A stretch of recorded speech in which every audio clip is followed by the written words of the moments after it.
I was an art student in Oklahoma, and I kept coming to Santa Fe in the summers. I was doing portraits on the plaza. And at the time, I was making a nonverbal film about the Chama narrow gauge railroad. It was a 20-minute or 30-minute film with just music. And we ran it at the Fine Arts Museum in Santa Fe with other local films, and Ray just flipped out and said, "You've got to meet my friend Godfrey," you know. So that's how that happened. Well, I remember just going over to their office, the IRE, and meeting Godfrey and hearing about they wanted to do this media thing, and they were looking for someone who could do media. So I think they asked me, "You sure you can do this?" And I remember saying, "Yeah." And I never made a commercial. So it was a kind of a big local campaign. They wanted to develop make people aware of the issue of privacy. And they were doing it on a local level. So they wanted some TV spots and some billboards, and I think they were doing radio as well. And Godfrey was raising money for a big national campaign, and I don't think it happened, but he did raise some money, and I think that was the seed money for Koyaanisqatsi. And we had gone out on a few 16mm shoots, kind of not knowing what we were doing, but some of that seed money. I had a Bolex camera at the time I'd borrowed from a friend, and so I was doing a little bit of everything.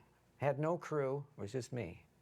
And we'd shot a whole bunch of footage, and I just cut it together in my spare time, just literally taped it together without an editor, and gave him a 20-minute reel. And I think I cut it to pictures at an exhibition or something. I don't remember what it was. And I remember this really vividly, Godfrey and I sitting there, and we're looking at each other, and there's where the idea was born. And it was Godfrey looking at me saying, "Are you sure we can do this? Make a movie, you know, a feature film without any words?" And I remember just, "Yeah, sure." You know, it was like, just like that privacy campaign. It was like, never done it, but why not? I can remember he was a big fan of Tooker, George Tooker, who was a painter who did the Tooker boxes, or people working in cubicles, or people in subways. So it fit the theme of the film, this kind of alienation that people were experiencing. He was painting these images. And so the idea came up, and I was just encouraging him, saying, "Yeah, we can do that. Let's just build a big set and fill it full of people, and we'll shoot it." So there was an old warehouse in Santa Fe that we took over, and we built these sets. And oh God, one of them was a giant electric plug where everybody was unplugging the power. We had big crane shots in it too, big moves. It was like Busby Berkeley craziness. It was all local people, friends building the sets, and everybody donating their time. There's a very small crew. I think I had an assistant, and the three of us would go out. And it was just in the U.S. It was just to a few cities. Godfrey and I were out in the Four Corners. You know, he really introduced me to that area of the Southwest. And, you know, I just instant love affair with that area. And Godfrey has it as well. It's really a sacred place. And you had to be in the air to see it. I mean, you just knew. So, but unfortunately, in those days, we had no money. So I was up there hand-holding it, the camera shooting out of a fixed-wing plane. And so it was a bit in those days. I'd never shot an aerial. And the pilot was just from Vietnam. And he was flying gunships. And so I remember strapping in the back of the helicopter, and I'll never forget this. He turns around and says, "Are you ready?" And I'm hanging out the door, and suddenly the ground drops out, you know, and boom. So he did these passes over the buildings at Pruitt-Igoe, like he was flying a gunship. And that's how he got those. But in fact, it wasn't a frontal mount, it was sideways. So he turned the helicopter sideways and then flew it. Yeah, he was great. And that was all available light. We didn't have a crew like that, or couldn't afford to do that. Or didn't even know if I knew how to light anything, so. It was to get the raw stuff. It was really about what was unaffected, you know. We interfered with it as little as possible, only setting those portraits up, really. The jet pilot, you know, put a little move on it. And then the Vegas ladies came off okay. You know, it could have gone the other way, but it didn't. So, but that was the approach, that I was kind of trying to reach inside in their eyes. I was always a great fan of still photography, especially portrait photographers like Kosh and Leibowitz and, you know, Penn. And, you know, they're really shooting the essence of people. They're trying to get inside their skin when you look at a really good still portrait in their eyes. So that's the tact I took. I just put them in front of the camera, let them stare at the camera, thinking I was shooting a still. But it started to work. My frame of reference was never that tied to that technology is out of control. I never really felt that was my frame of reference. I was more into being, this is going to sound naive, but that connected more, that spiritual. I always felt we're a spiritual being, always have been, always will be, and everybody else is, whether you know it or not, so you but just get over it, you know, kind of feeling. And that life knows what it's doing, and you've just got to connect into that flow, you know. And so, Godfrey's point of view, technology, you know, being out of control or out of balance, on this kind of alienation that people were experiencing, was not a problem for me. I was trying to figure out how to visualize what he was talking about.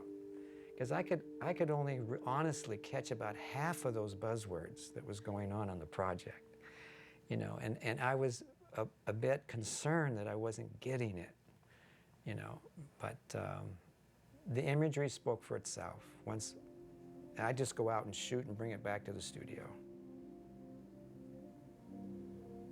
So, but yeah, we got away from that and just back into moving everything. Then I think went out to Los Angeles, because we were getting serious about making a film, and so you had to be in LA to do that with the labs and all the work you had to do. And that's when that studio, right next to Roger Corman's place, was built in Venice.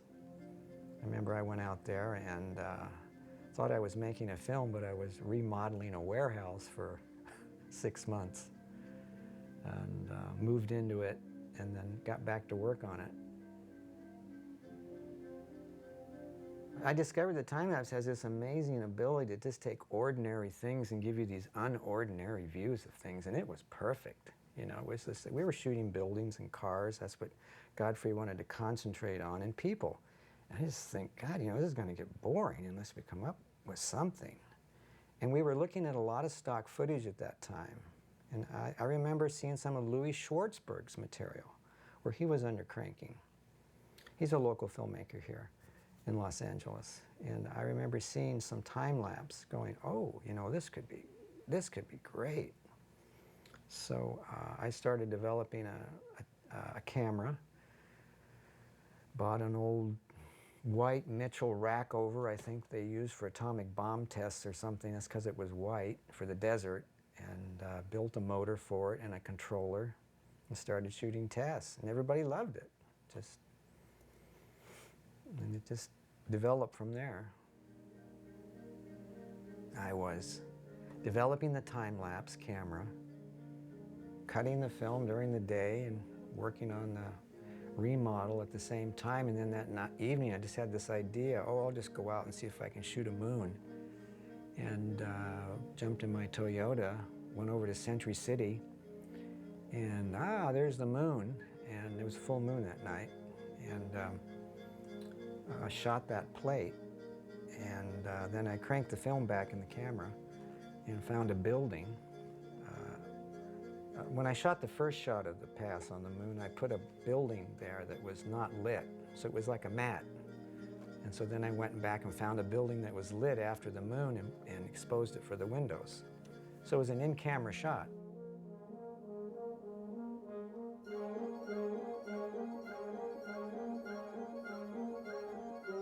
You get the idea that if you start undercranking or manipulating the frames, you're going to reveal an essence about it, not a gimmick. And so that was a great discovery.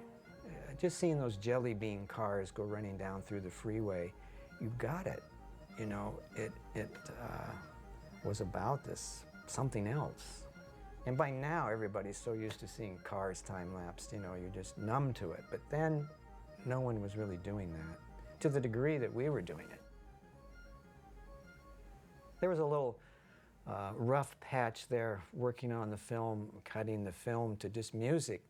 I think I was cutting it to Wagner and some other pieces, and it didn't, I think, go over well with everyone in Santa Fe. So I was, let's say, how do I put this? I was asked to leave the project at that time, you know, because I was, they thought things were getting out of hand. So everybody moved out from Santa Fe, moved into the studio, and I had an apartment nearby in Santa Monica, so I was there. And they were working on the film from the concept side, from technology, you know, being out of control or out of balance. And I remember that he had these, all these people from Germany and all over the place working on the film, on the concept and the edit, and they had an editor from Zoetrope, and they all just went crazy over there, mad. They just couldn't put it together, the footage. And I knew, but I just didn't know how to verbalize why. And I thought it was a little bit too naive even to express it. But so Godfrey calls me up after, I think he was the lowest point he's ever been at. You know, just, the edit wasn't working. So he calls me up and he asks me the same question. He says, do you think you can cut this? And I said, sure. So I came back over and started working with Alton, and I just knew what to do. It was the flow. It was the flow of the images, and that's how they would go together. And I just didn't want to listen to about what it all meant or how it was supposed to be structured. So I worked on a 20-minute piece with a scratch track by Philip Glass.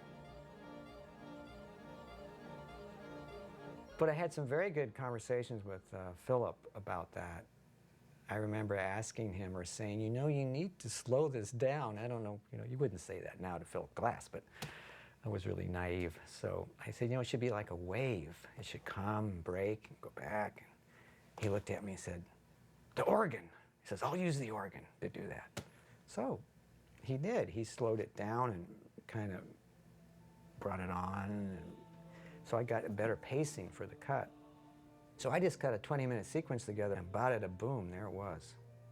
And sent it off to Godfrey. I think he was in New York with Philip, and they flipped.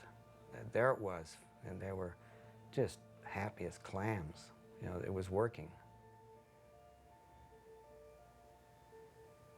I was also there with Francis Coppola, saw it, and he flipped out for it. He's a film nut anyway, so we had all this positive reassurance, you know, to go for it, finish this thing, you know. So we just went for it, you know, and we had no idea what anyone was going to think. I was just looking for a way to make new imagery of, a new way to shoot a documentary. You know, I'm not into hand-holding a camera or running around or doing any kind of shaky shots or underexposed stuff. You know, I laid there in front of these David Lean films when I was a kid and Fellini films, and that was my foundation.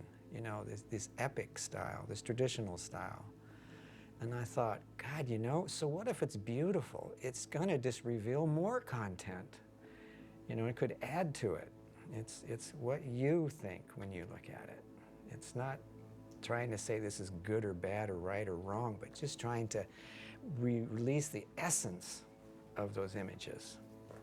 I remember cutting the film all along thinking, God, we should have shot this in 70 millimeter.